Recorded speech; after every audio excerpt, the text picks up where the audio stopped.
Hello guys! Ngayon, nandito tayo sa ating spot dahil magluluto tayo ngayon ng ating merienda. Napakadali lang nitong gawin guys. And wala sila madam. Kahit wala sila madam, of course, patuloy pa lang ating pagluluto ng recipe. Ayan, dito meron tayong sliced bread or tinapay. And gagamit tayo dito ng melted cheese tapos milk powder. Ayan lang naman ang ating gagamitin ng mga ingredients. So, napakadali lang nito. And susubukan natin to guys kasi gusto ko ding matikman kung anong lasa ba talaga nito, kung masarap ba talaga kasi nag-trending din kasi ito na recipe. So, madaling version lang siya ng donut. So, tingnan natin kung masarap siya. So, and let's go! Una natin gagawin, itong ating tinapay, tanggalin natin yung itong matigas sa gilid.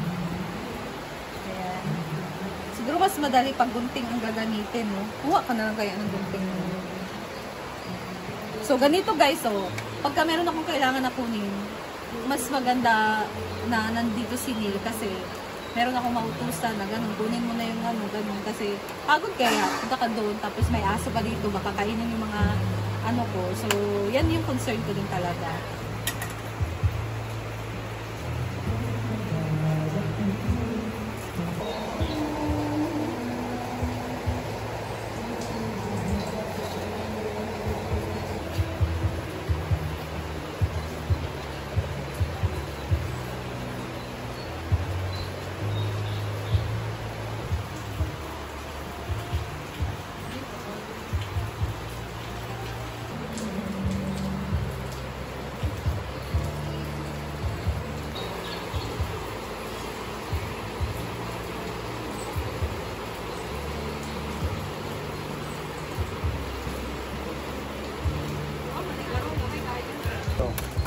Ganyan na siya guys. Mas piliin natin yung mas malaki na tinapay noon, slice bread. Kasi itong amin, oh, ang liit lang. So, mas lalo siyang lumiit kasi tinanggal na yung gilid. Kaya, ito. Kaya rin na, kasi wala nang iba eh. Yan na yung nabili namin. Pero mas piliin nyo talaga yung medyo malaki-laki na tinapay, slice bread. Sunod naman, itong melted cheese, hiwain natin siya guys ng cubes. So, mas masarap pagka melted cheese talaga ang ating gagamitin.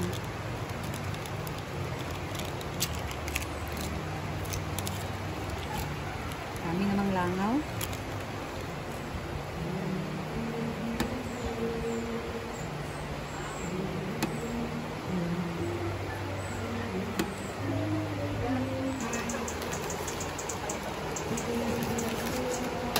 Tapos na natin nahiwa ang ating melted cheese, ang ating tinapay. Sunod dito sa ating water, maglagay tayo ng milk powder. Pero kung meron kayong evaporated milk, okay din naman yung evaporated milk. Pero kung gusto nyo magtitipid kayo, ito na yung milk powder. Lagyan lang natin siya ng tubig.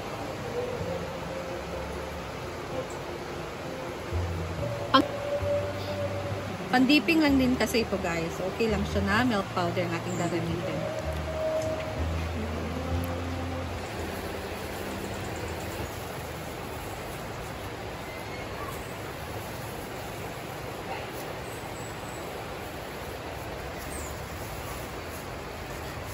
I-dip natin tong ating bread guys sa ating milk. So, wag lang masyadong lagyan natin siya ng cheese sa gitna and then i-close lang natin.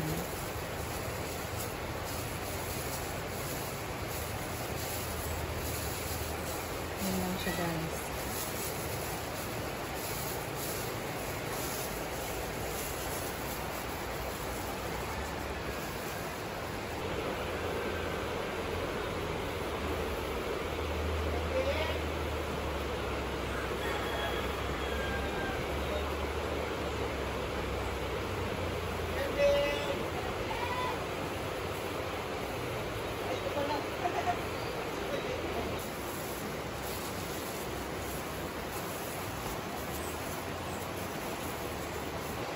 Ito na siya guys. Tapos na natin siyang na-balot yung cheese sa ating bread.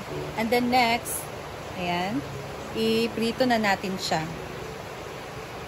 Nagpainit ako dito ng mantika. And then i-prito lang natin siya guys.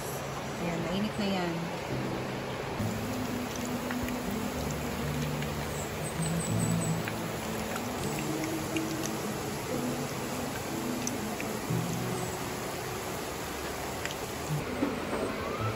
Ipipitan natin siya hanggang sa kulay brown na yung kulay.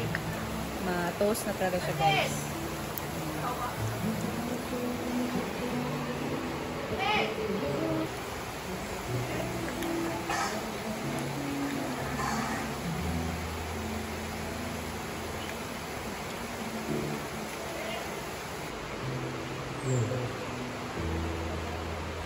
Go. Lumalabas na yung cheese, guys. So, tingnan nyo, nag-melt na talaga siya. And nagkulay brown na din naman itong ating bread. And pwede na din natin siyang hanguin. Ayan. Wow, ang sarap nito. Setting low at 20%, it's time to charge it.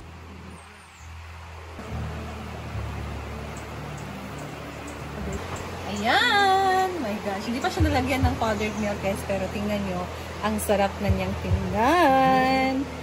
Next, lagyan na natin siya ng powdered milk.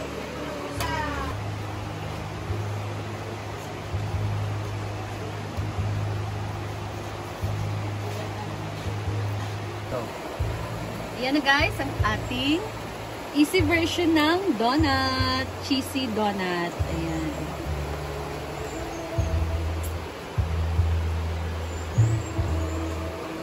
Ayan, konti lang yung nagawa ko, guys, no? Kasi yung nabili namin na sliced bread, maliliit pala yun.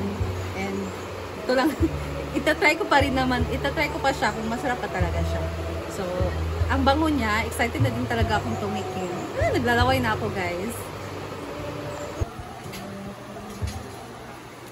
Mabusisi talaga kapag yung mga ganitong klase ng Kaya halos inaabot sila ng buong araw sa pagluluto. So ito, after nito, lalagyan na natin siya na ano siya, kailangan ba merong kasi diba iba-ibang klase yung all-purpose flour. Ito naman ay ano naman tinawag mo dito? Cheesy donut. Para may kumapit bang cheese dun sa ngalangalan niya. Hindi, nag-iisip ako. Cheesy donut ball. Easy version lang to ng donut. So, Not easy version. kasi tinapay lang niya, tapos ilagyan ko siya ng cheese and then milk powder. Parang Ang masarap palaman. siya, be. Yes. Alam mo, Mainit pa ha, careful. mainit? Okay na. For sure ba?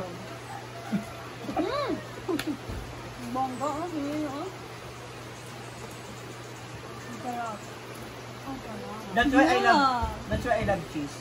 Nag-blend yung milk, nagkata sa labas sa kapit. Gusto siya yung milk and sure. Baka naman. Hindi. Pediasure. Happy, just sure. Just sure to? Ano yan ang pindesure na bata? Ito lang. Lami, di ba? With Bongga. melted cheese yan. Sana dinamihan nyo. Oo nga, hindi na rin namin yan. Kulang to. Isa lang ang Alam mo? sliced bread. Perfect kami. Uy, ano, hindi food kayo siya tamis. Grabe po talaga. Hindi siya matamis, guys. Parang sakto lang talaga. Oo, sakto lang. Ito yung ito yung parang babalik ka lang sa pagkabata kasi maalala mo nung yung gatas. Diba, minsan, dati yung kape, inuulam, sinasabaw. Even gatas. Kasi ngayon ang lasa me niya. too. Nakapag-ulam din ako ng gatas. Ito kasi kakaiba dahil kanin. Dapat din niya. Hinagi para mabot og 3 minutes ba? Tapos, Yanik ba? Ginawa, di ba? Mahilig ka. sparge yung damit. Natin, Yung kayo mo. Dapat, ayayin kayo mo na lang. Tingnan nyo, guys. Hindi pa na-promise Tingnan ang guys sarap. ang loob, oh. Tapos naman, Tinakpan. sinahin mo na. Hindi, ang sarap Asa pala. ba itong cheese? Ano raw? Ayun, oh. Naapa, oh. Makatas siya, madagta. Ako, actually, hindi talaga ako mahilig sa gatas, pero ito masarap siya. Para sa Oh, cheese. I'm a fan of cheese. Doon meron din ito na chocolate. You know. Hindi, na wala ba? Meron ba chocolate cheese? Hindi, chocolate naman yung ilalagay mo. Pwede naman. Na magagawa pa tayo. Ito, Hindi, I cheese mean- version na kasi. Pwede din. Yes. Sabi ko na, Pero Let's ito, try. cheese talaga to quick melt. Oh, quick Tingnan melt. nyo, guys, oh. uy, ang gastos ha. Medyo.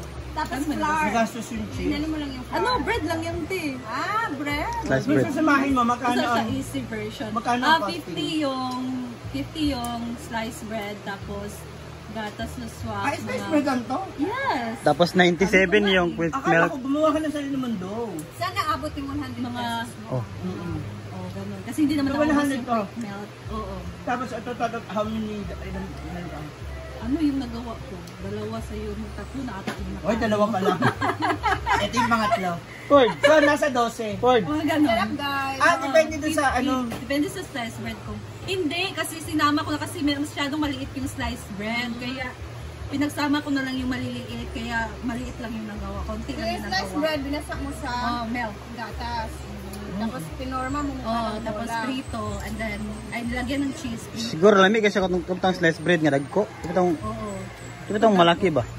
Masarap. Wala ka tigdag ko. Ito ba itong kuhan? Actually, iba pa rin talaga kung gagawa kayo sa Nintendo kasi mamamaximize yung size. Pero, yun nga, kung gusto mo nung may nagutom din. Ano Kung gugustuhin mo talaga ng lumabili sa meriendahan, para sa mga bata, Pero this is perfect really na good. talaga siya. Masarap. Sobra. Actually, ano ha, I hindi like siya it. pang tinda, pang personal na kainin Yes. siya kasi siksik po yung ano, yung cheese.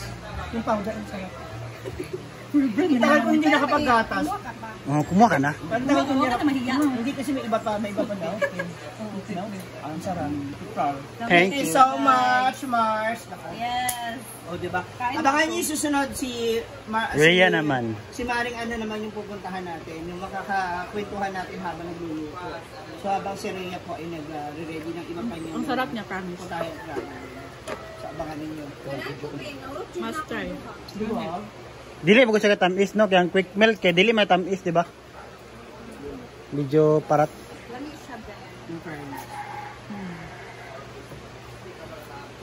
Must try.